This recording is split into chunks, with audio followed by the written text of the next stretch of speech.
साहब पहले तो बहुत बहुत शुक्रिया, आपने टाइम दिया अपना। आपका मैं देखता हूँ बहुत व्यस्त चल रहा है यहाँ पर।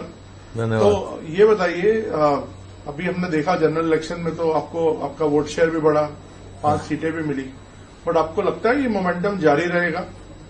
देखिए, ये लोकसभा का चुनाव जो हुआ, लोगों ने साफ संकेत दिया है कि हरियाणा की 36 बिरादरी फैसला कर चुके हैं कि आने वाली सरकार कांग्रेस पार्टी की सरकार बनाएंगे।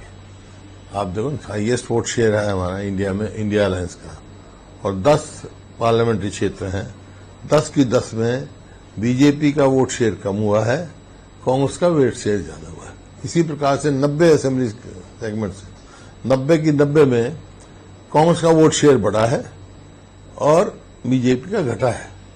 तो ये एक संकेत होते हैं लोगों को, जिस हिसाब से जो हमारे कार्यक्रम चल रहे हैं पार्टी के, हिसाब मांगो हिसाब, और हाथ से हाथ जोड़ो, घर घर कांग्रेस, उसमें जो समर्थन मिल रहा है, जन समर्थन मिल रहा है, उसके आधार पर मैं कह सकता हूं कि लोगों का मन कांग्रेस की सरकार कराने का।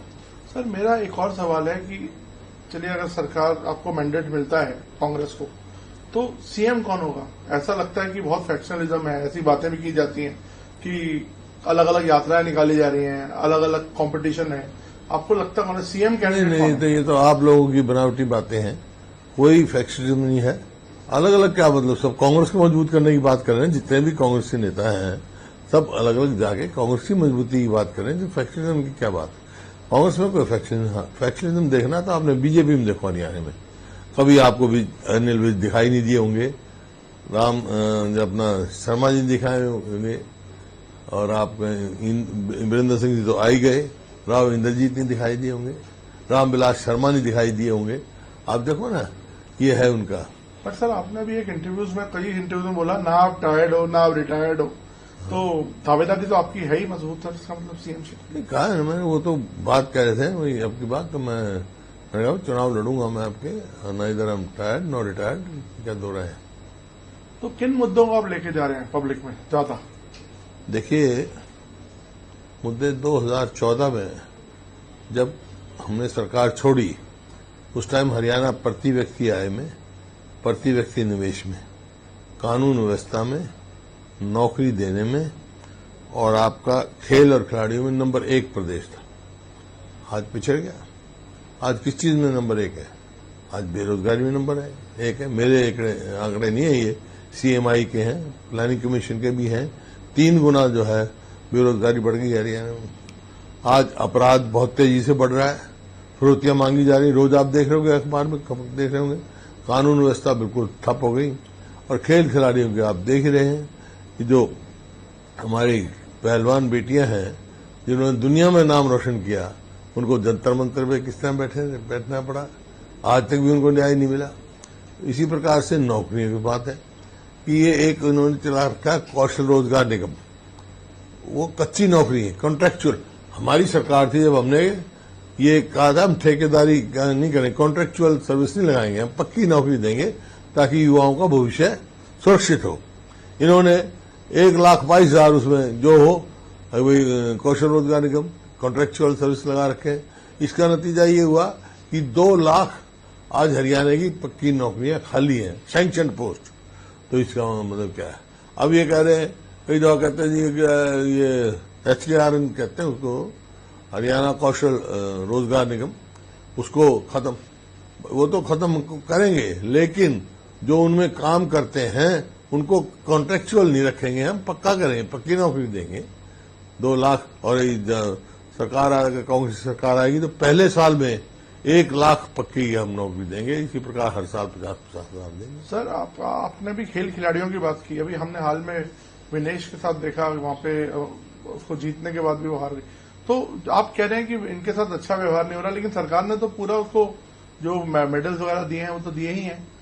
और कौन सा मेडल दिया? नहीं, सरकार ने तो उनको सारी जो फैसिलिटीज, जो मेडल विनर्स को दिए हैं, वही सब दे रही है। नहीं, मैंने कहा था उसको वो देनी चाहिए, वो इस मान सम्मान और इनाम मिलना चाहिए जो गोल्ड मेडलिस्ट को मिलता है ओलंपिक को। तो उनको नहीं मिला वो सम्मान? नहीं, उनको नहीं मिला।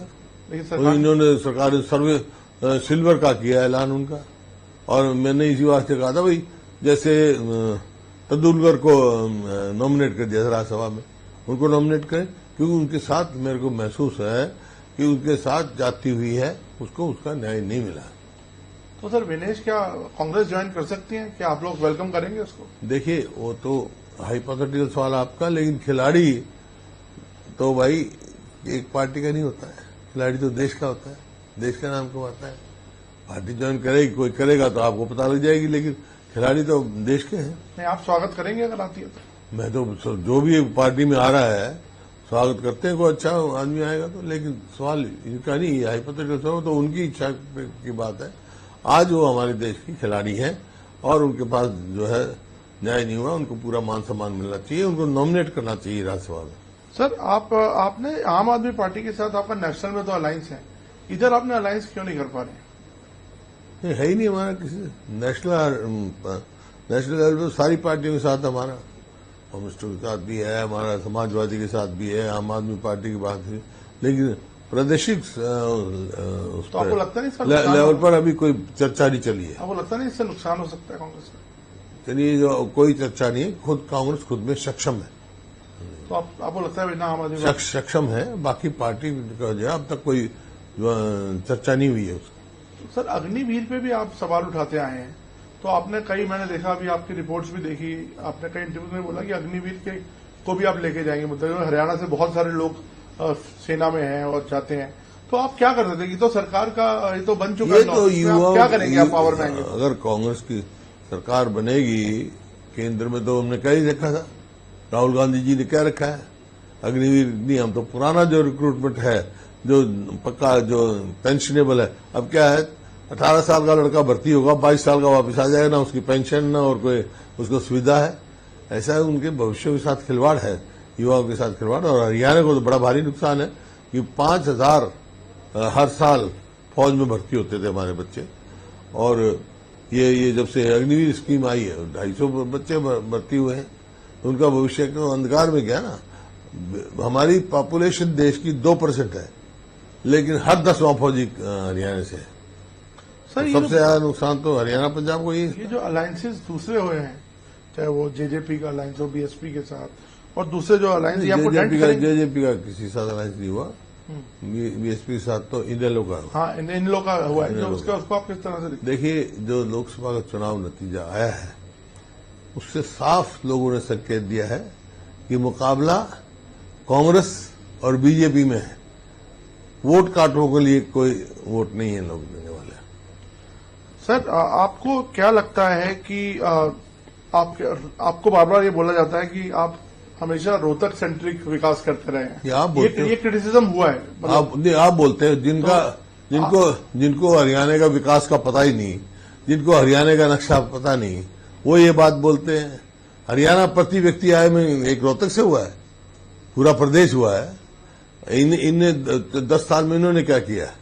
हमने तो भाई साहब आप शिक्षा का हब बनाने की कोशिश की, पंचकुला में नेशनल इंस्टीट्यूट ऑफ फैशनल टेक्नोलॉजी बनाया, कुरुक्षेत्र में नेशनल इंस्टीट्यूट ऑफ डिजाइन बनाया, करनाल में कल्पना चावला मेडिकल कॉलेज बनाया, सोनीपत में डॉक्टर अंबेडकर लॉ यूनिवर्सिटी बनाई, राजीव गांधी एजुकेशन सिटी बनाई, खानपुर में मतलब महिला यूनिवर्सिटी बनाई, महिला मेडिकल कॉलेज बनाया, आपका जिंदल यूनिवर्सिटी रही, मुरथल में जो इंजीनियरिंग कॉलेज था उसको यूनिवर्सिटी बनाने का काम किया, और आपका जो है फरीदाबाद में मेडिकल कॉलेज बनाने का काम किया, फरीदाबाद में वाईएमसी को यूनिवर्सिटी बनाने का काम किया, गुड़गांव में देश की सबसे पहली डिफेंस यूनिवर्सिटी की नींव का पत्थर रखने का काम किया, रेवाड़ी में इंदिरा गांधी जी के नाम से यूनिवर्सिटी बनाई, सैनिक स्कूल बनाया, जज्जर में एम्स आया, नेशनल कैंसर इंस्टीट्यूट आया, महेंद्रगढ़ में सेंट्रल यूनिवर्सिटी आई जिसमें मेडिकल कॉलेज भी होगा, जिसमें लॉ कॉलेज भी होगा, वो हमने किया। रोहतक में IIM आया, विजुअल आर्ट्स यूनिवर्सिटी बनाई, आपका हिसार में लाल लाजपत राय के नाम से एनिमल साइंसेज की यूनिवर्सिटी बनाई, सिरसा में चौधरी देवीलाल के नाम से 4 कमरों की यूनिवर्सिटी बना की थी, उसको राष्ट्रीय स्तर पर लाने का काम किया हमने। इसी प्रकार से आप वहां जाओ, जींद में चौधरी रणबीर सिंह के नाम से यूनिवर्सिटी बनाया, भिवानी में चौधरी बंसीलाल के नाम से यूनिवर्सिटी बनाई। कोई भी आप इलाके में घूम जाओ पूरे प्रदेश में, ये कौन से सेंट्रिक है? हरियाणा सेंट्रिक है। हाँ, इनके 9.5-10 साल हो गए, एक इंस्टीट्यूट बता दे राष्ट्रीय स्तर का, एक लेके आए हो। हम निफ्टम से लेके चाहे एफडीडीआई हो, चाहे होटल मैनेजमेंट हो, सब राष्ट्रीय स्तर के इंस्टीट्यूट लेगा। एक लेके आए तो बता दें। तो सर आप कन्विंस्ड हैं कि आपका पैन हरियाणा आप अपील रहेगी, जाट हो नॉन जाट्स हो सब? नहीं, जाट नॉन जाट तो तुम्हारी क्रिएशन है। छत्तीसगढ़ जी भाई, कांग्रेस का नीति है, ना जात पर ना हाथ पे मोहर लगेगी हाथ पे। नई बात नहीं कांग्रेस। तो सर कभी हमने देखा कि आपकी पार्टी से कुछ लोग, कई लोग एक्चुअली छोड़ के गए, किरण चौधरी जी अभी छोड़ के चले गए। आपको लगता है इससे कोई फर्क पड़ेगा? आपने ये तो देखा है, ये देखा कि उस पार्टी से कितने हैं हमारे पिछले 30 साल में 45 ex MLA, x MP, sitting MP. वो नहीं दिखाई आपने, वो नहीं दिखाई नहीं दिया आपको? वो दिखाई नहीं दिए क्या? फिर आप एक आंख बंद करके तो आप क्या क्या करेंगे? तो हुड्डा जी अब आपको क्या लगता है कि कितना वोट शेयर आपका आगे रहेगा इस बार? आप जितनी सीटें आ रही हैं, कांग्रेस भारी बहुमत से सरकार बनाएगी। और आपको लगता है पैन हरियाणा ये अपील है इस समय? बिल्कुल, क्यों नहीं है? या कुछ एरिया स्पेसिफिक? कांग्रेस पार्टी पूरे देश में है, एक हरियाणा में क्या है? तो अभी राहुल गांधी जी भी वहां पे आगे कैंपेनिंग करेंगे? तो अभी हमारे क्या आपका प्लान रहेगा? आपका नेता कैंपेनिंग का क्या प्लान रहेगा? क्या आप लोग किस तरह से प्लानिंग? अब तो हमारी स्क्रूटनी कमेटी की मीटिंग शुरू होंगी, टिकटें बटेंगी और उसके बाद अपना प्रचार चल ही रहा, हमारा कार्यक्रम चल ही रहे। तो आप बीजेपी को कोई चैलेंज नहीं मानते इस समय? नहीं, मुकाबला कांग्रेस और बीजेपी में है, तो हुड्डा वर्सेस हु? लेकिन सरकार कांग्रेस की बनेगी।